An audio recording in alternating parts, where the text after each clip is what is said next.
બનાસકાંઠા જિલ્લામાં વહેલી સવારથી વાતાવરણમાં નોંધપાત્ર પલટો જોવા મળ્યો છે. હવામાન વિભાગ દ્વારા જિલ્લામાં કમોસમી વરસાદની આગાહી કરવામાં આવી છે, જેના કારણે ખેડૂતોની ચિંતામાં વધારો થયો છે. જિલ્લામાં હાલ વાદળછાયું વાતાવરણ છવાયેલું છે, જે ખેડૂતો માટે ચિંતાનો વિષય બન્યો છે. આ સમયે ખેતરોમાં ઘઉં, રાયડો, બટાકા અને એરંડા જેવા પાકો તૈયાર થવાની સ્થિતિમાં છે. જો આ તબક્કે કમોસમી વરસાદ પડે તો આ પાકોને મોટું નુકસાન થવાની સંભાવના છે. ખેડૂતોના જણાવ્યા મુજબ આ સમયે વરસાદ પડે તો તૈયાર થયેલા પાકોની ગુણવત્તા બગડી શકે છે અને ઉત્પાદનમાં પણ ઘટાડો થઈ શકે છે. વિશેષ કરીને ઘઉં અને રાયડાના પાકને સૌથી વધુ નુકસાન થવાની આશંકા છે.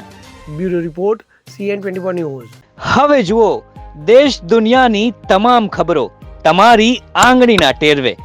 ઉઠાવો મોબાઈલ અને Google Play Store પરથી ડાઉનલોડ કરો અમારી CN24 ન્યૂઝ મોબાઈલ એપ.